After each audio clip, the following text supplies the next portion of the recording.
नहीं, मेरी लड़की ने सुसाइड कर दिया है, ये खबर आई है। हाथ जोड़ती रही माँ बाप, हाथ जोड़ते रहे, हमें एक बार दिखाओ, हमारी बच्ची का मुंह एक बार दिखाओ। हमको नहीं दिखाया गया। बच्ची का शरीर में कोई कपड़ा नहीं था, पैर दोनों राइट एंगल में मिला गया, चश्मे को कूटा गया, जिसकी वजह से आंखों से खून गया, गला दबाकर।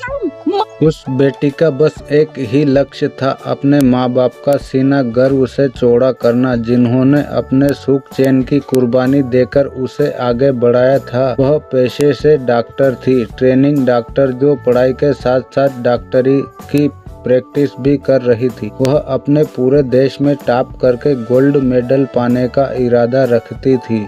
लाखों मिडिल क्लास लड़कियों की तरह वह भी एक ऐसे घर में पैदा हुई थी जहां प्यार तो बहुत था लेकिन पैसे की कमी थी। उसके लिए कुछ भी आसान नहीं था।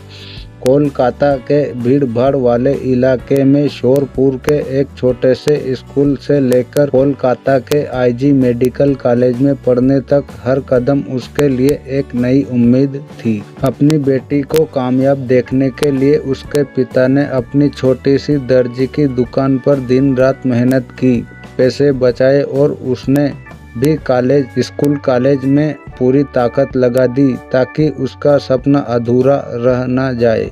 वह एक समझदार बेटी थी, ऑटो रिक्शा ट्रेन से स्कूल कॉलेज या दोस्तों के साथ जाती थी, लेकिन कभी कोई शिकायत नहीं थी। बस वह यही चाहती थी कि उसके लिए कोई अलग नियम न बने और वह अपनी मेहनत के दम पर आगे बढ़े। पापा की कमाई से दूर नहीं, वह एक दूसरे के लिए जीते थे। बेटी उनकी शान थी और माँ बाप उसकी दुनिया। उसकी पढ़ाई पूरी होने के बाद उनके जीवन में प्यार और पैसा दोनों आने वाले थे।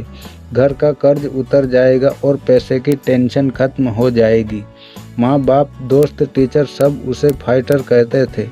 वह हार मानने वाली लड़की नहीं थी। 9 अगस्त को 36 घंटे की बिना रुके ड्यूटी करने के बाद वह मेडिकल कॉलेज के सेमिनार रूम में सो गई थी। तभी उस समय पर एक से अधिक लोगों ने हमला किया और बलात्कार करने की कोशिश की। महिला डॉक्टर ने विरोध करने की पूरी कोशिश की तो उसका चेहरा दीवार पर पटक कर दे मारा। बहुत तेजी से दीवार पर मारा। लेडी डॉक्टर ने चश्मा पहना हुआ था, जिसकी वजह से उसका चश्मा टूट गया और उसकी आंखों के अंदर कांच के टुकड़े चले गए और उस लड़के ने उसके साथ बॉक्सिंग शुरू कर दी, जिसकी वजह से उसको बहुत बुरी तरह से मारना पीटना शुरू कर दिया। यही कारण था कि उसके चेहरे पर भी चोट लगी और गर्दन, जैसे उसने लगातार गर्दन को जोर से दबाकर रखा था तो गर्दन की हड्डी भी टूट जाती है और राइट हैंड पर भी चोट लग जाती है, होठों पर भी चोट लग जाती है। क्या हुआ कि शायद कभी वह लड़का पकड़ा नहीं जाए, जो कि खून से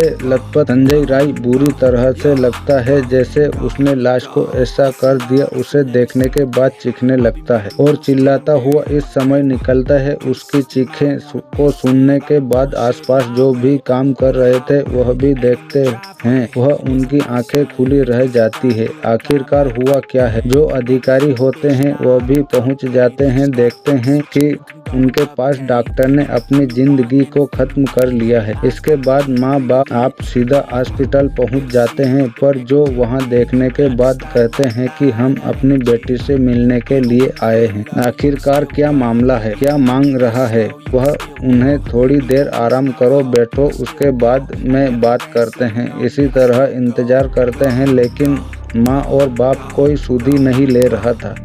जब उन्होंने अपनी बेटी को पहली बार देखा था तो बेटी की स्थिति अर्धनग्न अवस्था में थी, नीचे पड़ी हुई थी। उसे देखकर कोई भी परेशान हो जाएगा। जब माँ बाप ने उसे देखा तो वह भी परेशान हो गए। उसका पोस्टमार्टम अस्पताल में हो रहा था और आंखों से खून भी बह रहा था। संजय राय, लेकिन उसके कानों से निकला हुआ ब्लूटूथ उसके वहां तक पहुंचने के बारे में कभी सोचा नहीं। चाल करने की बहुत कोशिश की थी। पहले किसी बीमारी के चलते तो बताते हैं पुलिस वाला होगा। कोलकाता पुलिस में काम करता था, मैच 12,000 को मिलते थे और यह अपनी इस तरह से जिंदगी जी रहा था और यह हॉस्पिटल में आना जाना जानकारी यही मिल रही है, क्योंकि मरीजों की संख्या बहुत ज़्यादा हो जाती है और सुविधाएं ज़्यादा होने की वजह से हर कोई चाहता है कि उसको यहाँ पर इलाज हो सके। बड़े अधिकारियों से संपर्क रहते हैं और परिवार के लोगों से यह कहा जाता है कि हाई कोर्ट को भरोसा नहीं है, परिवार को भरोसा नहीं है और कहीं नहीं पूरे देश को भी भरोसा नहीं है। लेकिन बात अगर हम सीबीआई की करें तो सीबीआई ने पहले बहुत सारे मामलों में, अगर हम एक फिल्म की हीरो की कर रहे हैं सुशांत सिंह राजपूत, उनके मामले की जांच करें तो उनका मामला शायद आज तक लटका हुआ। महिलाएं ना तो घर में सुरक्षित है, न बाहर काम करने जाती है वहाँ सुरक्षित है, जहाँ देखो उन पर गिद्धों के जैसे नजर बनी रहती है। लेकिन महिलाओं की अपनी जिम्मेदारी भी बनती है, लड़ाई खुद ही लड़नी पड़ेगी, जितनी लड़ाई करनी पड़ेगी। जहाँ जाती है वहाँ चारों तरफ वह अपने आप को असुरक्षित महसूस तभी कर सकती हैं जब तक वह इस तरह के मामले में हमें घटनाओं को आप तक लेकर आते हैं, ताकि आप इन घटनाओं से सबक लेकर संचित रहे, सुरक्षित रहे और ताकि कभी किसी लड़की के साथ, कभी किसी महिला के साथ कोई घटना न हो। दोस्तों, इस पूरे घटनाक्रम को सुनाने का उद्देश्य सिर्फ यही है कि इस घटना से आप लोगों को जागरूक हो और महिला अपनी सावधानी बरतें। इसी के साथ यह कहानी समाप्त होती है। आई होप यह कहानी आपको पसंद आई होगी। अगर यह कहानी आपको पसंद आई हो, इस कहानी के बारे में आपकी क्या राय है मुझे कमेंट करके जरूर बताएं। अगर कहानी अच्छी लगी हो तो वीडियो को लाइक और चैनल को सब्सक्राइब जरूर करें। मैं मिलता हूं आपसे किसी अगले वीडियो में अगली कहानी के साथ। तब के लिए जय हिंद, जय भारत। और आप इस कहानी के बारे में क्या सोचते हैं मुझे कमेंट करके जरूर बताएं। थैंक यू, धन्यवाद।